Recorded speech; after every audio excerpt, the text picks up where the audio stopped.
The moment she looked at me that night, I knew something was different. Her eyes didn't carry the usual storm, they carried something softer, something that pulled me in before I even understood it. I was halfway into my blanket, pretending to be asleep, when she quietly asked, "Is there space left in your bed?" I froze, not because of the question, but because of what it meant, what it could change. And before I could stop myself, the words slipped out. "What if you said you wanted to stay forever?" If I had known how much that night would change both of us, maybe I would have been more prepared. Or maybe I would have let it happen exactly the same way. She had been staying with me for a few days, just until she sorted things out with her apartment, or so she said. But even then, I knew it wasn't the leaking ceiling or the broken heater that kept bringing her back. It was the way she lingered in the kitchen a little longer when I made tea. The way she laughed quietly at my bad jokes as if she needed those moments more than she wanted to admit. The way she always seemed relieved when I said I'd be home early.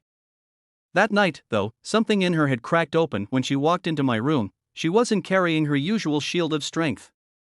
She looked tired. Not physically, but the kind of tired that comes from holding yourself together for too long. I sat up, unsure what she needed from me, unsure what I could safely offer without hurting either of us. But all she did was stand there in the dim light and whisper the question that shook the walls I'd kept around my heart: "Is there space left in your bed?" I swallowed hard. Space? Yes. But for her? For what she meant to me? For the possibility of something deeper? That was the part that scared me. So instead of giving her a simple yes, I asked the question that had been sitting inside me for weeks: "What if you said you wanted to stay forever?" She didn't answer right away. She just stared at me as if I'd just given her permission to breathe. And then she did something she had never done before. She broke down. Not loudly, not dramatically.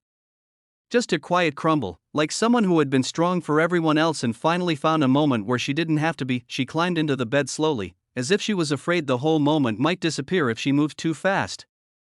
And for the first time, she let herself fall asleep beside someone who wasn't going to let her face everything alone. In the days that followed, something shifted between us, something neither of us dared to name. She would wake up earlier than me and sit on the edge of the bed, watching the sun hit the walls as if she was trying to memorize it all. I started noticing how often she glanced at me when she thought I wasn't looking. She didn't realize that I noticed everything about her, even the things she tried to hide. There was one morning when she was unusually quiet, her shoulders tense as she tied her shoes.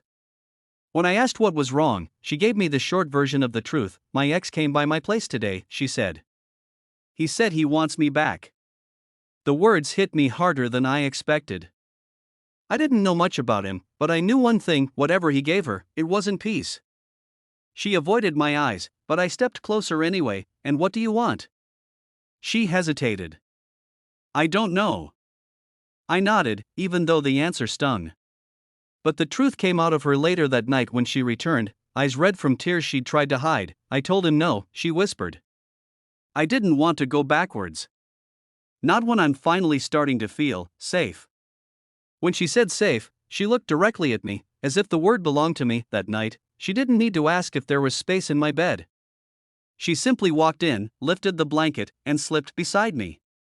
But instead of sleeping right away, she rested her head on my chest and listened to my heartbeat. "Why do you always make room for me?" she asked softly. I hesitated at first, afraid of how honest I was about to be. But she deserved the truth. "Because every time you come closer," I said, "I feel like you're choosing a future you're scared to believe in, and I want you to know you don't have to be scared with me." Her breath shook a little, and then she whispered something I will never forget: "I think I want that future too. I just didn't know if you'd want it with me." My heart stopped.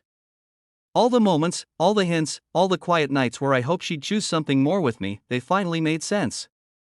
I lifted her chin gently, forcing her to look at me instead of all the fears she carried. "If you want to stay," I said, "I'm not going anywhere." Her eyes softened, finally breaking free from the shadows she lived in. She moved closer, curling into me like she had found the place she'd been searching for all along, and this time, I didn't just hold her, I held the possibility of us. I held the hope she was finally ready to share the next morning. Before I even opened my eyes, I felt her fingers tracing the lines of my hand, slow and thoughtful, like she was trying to memorize what it felt like to belong to someone. When she noticed me waking up, she smiled shyly, something rare for her. "Do you remember what you asked me?" she whispered. About staying forever?